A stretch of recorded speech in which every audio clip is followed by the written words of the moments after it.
ஒரு ஷாக்கிங்கான ஒரு விஷயம் சொல்கிறேன். இது ஷாக்கிங் கிடையாது, இதுதான் நேச்சர் ஆக்சுவலாக. இப்போ நான் காமிக்கிற மீன் தான் வந்து பார்த்திங்க அப்படின்னா உளுவை மீன் அப்படின்னு சொல்லக்கூடிய ஒரு ஃபிஷ் வெரைட்டி. இது வந்து நம்ம சாப்பிடக்கூடிய ஒரு ஃபிஷ் வெரைட்டி. நேட்டிவ் ஃபிஷ் வெரைட்டியில் நம்ம வந்து இதை வளர்த்து சாப்பிடுவோம். வளர்க்க முடியாதவங்க வந்து ஏரியில் பிடிச்சி சாப்பிடுவாங்க. இப்போ இதில் என்ன அதிசயம் அப்படின்னா, இப்போ அதோட வாய்க்குள்ளே பார்த்திங்க அப்படின்னா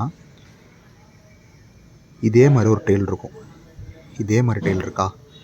ஸோ என்ன நடந்திருக்கு அப்படின்னா, நான் வந்து ஆக்சுவலாக ரீசெண்டாக ஒரு வாட்டர் ஃபால்ஸுக்கு போனேன். வாட்டர் ஃபால்ஸ் இல்லை, அது மாதிரியான ஒரு ரிவர் சைடு போனேன். அப்போது வந்து இது எனக்கு நிறைய கிடச்சிது. சரி நான் வந்து வளர்க்கலாம் அப்படின்னு சொல்லிட்டு கொண்டு வந்தேன். ஒரு கிட்டத்தட்ட எவ்வளோ கொண்டு வந்தேன்னு தெரில. அதில் பார்த்தீங்க அப்படின்னா பெருசு வந்து சின்னதை வந்து அட்டாக் பண்ணி சாப்பிட்ருக்கு. ஸோ இதுதான் வந்து ஒரு நேட்டிவ் ஃபிஷ்ஷோட ஒரு பழக்க வழக்கங்கள். ஸோ இந்த வீடியோ உங்களுக்கு பிடிச்சிருக்குன்னா மறக்காமல் லைக், ஷேர், சப்ஸ்கிரைப் பண்ணுங்கள். பாய்.